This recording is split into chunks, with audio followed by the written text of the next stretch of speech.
What's the name of this fish? Akpono àti tuwo. Akpono. This is akpono. No. This is the fish. Yeah. They will eat it with tuwo. This tuwo. You can see that we are not in the kitchen, right? Anyway, my love for food has brought me out of the kitchen, and I'm going to tell you why. So the thing is, we need to explore some of our Nigerian dishes, right? I feel like some of our dishes are going extinct, and the essence of this episode is to explore different cooking styles, different foods that are not common, and also recipes, stories that are concerned in this environment. Today, we are in our first location, Badagry. So let us explore everything, their street food, their unique dishes, their cooking style, and their stories. So welcome to Badagry. This is weti in Egun language. It's literally fresh fish from the river, and it's fried. Do you add salt or anything? Yes. Salt and seasoning. This is made of maize. Oh, your maize? Yes, it's made of maize. What do you eat it with? It is with pepper. You mix it with pepper with the fish. Pepper and the fish. If you like, I want to try it. For it. Please, I want to order. Okay, yeah. Give me plate. There is something significant I observed about the Ekpeme community. I love the fact that they were welcoming, and when they saw that I wanted to learn about their cuisine and everything in between, they were excited to even show me. They even wanted to show me more. They were telling me, I'll show you this, I'll show you this, I'll show you that. And I was like, please show me all. Don't keep anything behind. So my first stop was a woman that was selling swallow and stew. She mentioned that it was a tuwo, but these are tuwo. Anytime I hear tuwo, I think of rice, but later I remember, there's tuwo shinkafa, there's tuwo this, but this particular one is tuwo maize. Give me the name of this food now in your language. Moyo. Then the next one was akpono. I don't know whether I pronounced it well, but out of those two swallows, my favorite was that akpono. That akpono is actually cassava mixed with maize. Tó bá lọ pàkè, wàá kó sínú àpò. Omi tó máa wà nú ẹ̀, omi yẹn ó máa yọ̀kù. Ó máa dẹ̀gbẹ̀. Tó bá gbẹ̀, wàá fi túwó sí. Tó bá fi túwó sí, wàá ṣe. Tó bá ṣe dáadáa, wàá dẹ̀ kó àpọ̀nà yẹn sí. Wàá dẹ̀ lọ. One spectacular thing I liked is the taste. It's giving me fufu texture with Gari together. You know I'm on a fit farm journey. I don't see vegetable there. Oh, fit farm in the mud. So one thing I can say about this thing is that the fact that it's fermented, it means that you have probiotics, which is good for your gut, right? The cassava is fermented, so you are sure of very good probiotics. I can literally taste it. It feels like I'm eating fufu and Gari at the same time, but it's very smooth in the mouth. So I'm going to see how they are going to harvest coconut, and then I'm going to drink the water. I'm so excited. And most importantly, they said that I'm going to harvest my own. Let's go.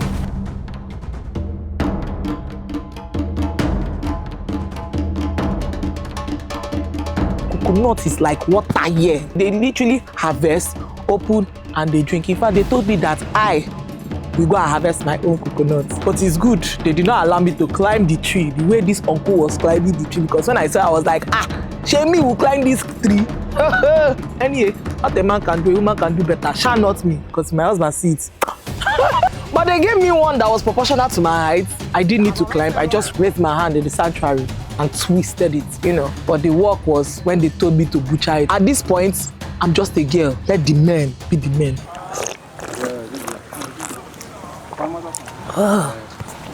This is sweet. So this thing actually, research has shown that it's actually good for women in particular. Men can take it too. Yeah. Okay, don't worry. Yes, it's good for men. Just when you just notice that you are so tired, just take the water. Just make exercise in the morning, come back home. Electrolyte actually, in big language, is a very good electrolyte source. So the Egundu is like this. So remove the coconuts from the shelf. So but the Ghanaian, the way they do their own, they have an iron, a sharpened iron, sharp the edge. So like you dug a ground like this. Okay. Like this. Then I just eat it. Oh, It's like this. that's how they take their own. So one of the things that are actually affordable here is coconut and cassava. So I'm going to show you their normal neighborhood, how they plant their cassava. And I also heard that the leaves are edible. I didn't know. Let us see. I will never forget the fact that I observed something significant about this wonderful community. The fact that they embrace home farming, like home gardening. Now, you can see the leaf is quite different from this.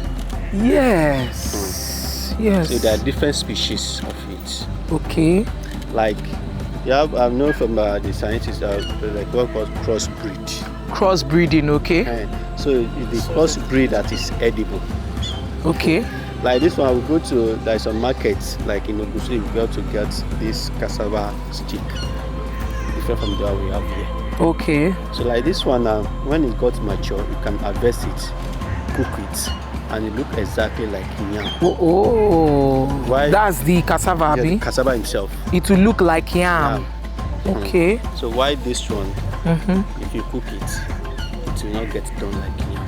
Oh. So which one is the leaf that we can eat? We can eat any of the leaves. Okay, this one. This one is the most preferred. Yes, this one. I can eat the leaf. Yes. We can use it to make soups yeah. and all that. Yes. Can you guys give me?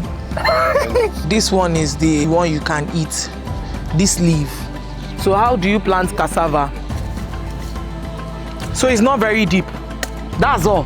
After 3 days. It will start. Oh wow. Yeah, you can plant it like this. In some places you have to make ridges. Before you plant it. Yes, but this particular land now it's rich for cassava. So the soil is Okay. cassava, so you don't need to do ridges. Very simple and easy. I literally asked them whether I can plant this thing in my house, and they said yes. I just need a big sack.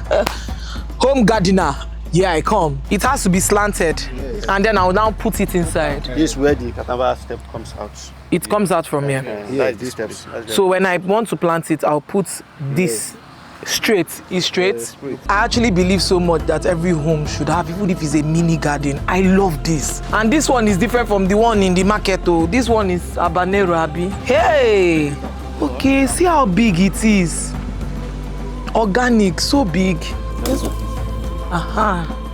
See, this one is almost close to yellow, the yellow pepper that Igbo people used to call Nsuka pepper. Another thing again they showed me is they had cotton. I just saw cotton then I was surprised. And apparently they don't eat it too. They just use it to make concoction for certain ailments, and also they said it's always available in the farm in case there's any injury. They use the cotton wood to treat any kind of injury, to just like the way you use your cotton wood basically. It was really, really amazing. So before the ones that we'll be using vinegar, all those things, this is what we've been using. Ewe, boom boom. So you put it inside the Cow milk, fresh cow milk. Fresh cow milk, you squeeze it and you sieve it out. When you sieve it out, then you now place it on. Because of the flour, that is because it's within this. Okay, because of this flour. It has a botanical name, but I've forgotten. So sorry. No, this is actually amazing. I'm just seeing some things for the first time. We've seen all the plants that they have. In fact, every family must have a small plantation. But the most interesting part of me, I want to see how they make their own hot tea ogogoro. Let's go.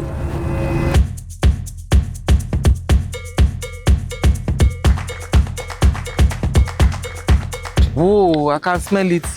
This is a drum. Okay. We steal it up. What's inside? We put palm wine. Okay, palm wine. So you guys also do your own palm wine? Yes. I will drink it too. Liquor, aka sapele water. Even though we are not in sapele, we are in Ekpeme. Yes, so should I call it Ekpeme water? Yes, aka Ekpeme water, aka Oti, aka Ogogoro. Oh, this journey was a sweet one because I had to see how they make it live and direct. So you pour the palm wine. Okay. After pouring, then you put a fire. Then when you lighten it up, they begin to boil. So when it begins to boil, the steam that make up the ogogoro. Oh. So then when you had it, then there's a way that you still, if you look at it, it's very still. Yes. So when you still like that, then the vapor will not be able to go out. Yes. So the vapor will be looking for a channel to go out. Yes. So then will be coming through this small tiny pipe. Okay, this small tiny pipe. So and this water here will be cooling it. So as it's cooling it, you know more is coming. Yes. You'll be pushing it. Yes. Push it to this stage as well. Okay. So when you got to, you know, as a level of radiation of coolness here, then you got to this place again, just to make sure that it's very cool. Not that it's any. Yes. So to make sure it's very, very cool for him to come out. So when he got to this place, it's a little bit hot as well. Okay. So then, as more is coming, you know, it's pushing. It's pushing. So push. So these are just the processing. They are just processing. So by the time you come out from this pipe here, they'll get your Ogogoro. Ogogoro, okay. Sure, these people don't know say they be scientists ni. Kai. And of course, as a chef that I is, I have to taste it. Yes. One side eye for you for that thing you want to say. Don't say it. Man face his own. We the local people who know much about herbs, you go to the farm, cultivate some herbs, put inside maybe 1 liter of keg or 5 liter of keg, then you put Ogogoro inside. You drink. So like my chefs here, they know some kind of herb that work for pie. There's some one that work for body pains. So once you put inside keg like that and add Ogogoro, leave it for like 2 or 3 hours. When you take it, it depends on the chronic effects of what you have in your body. Oh, nice. So that's why I don't package it here. We just put it in 30 liter and to market. Like some wine company come to order for it. Nice. So they used to make like all this chefs. So that's one of the things that this community. What it does for a living. What this community does for a living. No, when you talk about farm, I say part of. Yes. Fish also is one of them. And this one is one of them.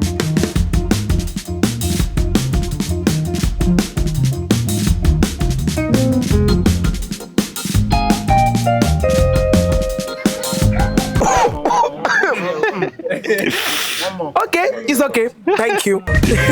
I'm not doing one more. I just took one gulp as a thick woman that I am, and I had to forget about the hotness and concentrate so much about the taste. It had one lemony flavor in the mouth, and then there were other flavors that I was getting that I couldn't pinpoint. It was so nice, and I started thinking about what I'll use it to do. I'll use it to soak maybe orange skin. I'll use it to. There were certain recipes I started thinking on the spot. As I speak to you, my brethren, I bought a thing that I'll use to make recipe. That thing you want to say, keep it. And I had a good time. It is something I've never eaten before, and I feel people should know more about it. I'm going to try out a snack, and the name of the snack is Ajogu Elepo. And after that, we are going to fish with the fishermen, and I'm so excited. So let's just go. This is me facing my fears. Hey, so this is a typical example of practice makes perfect.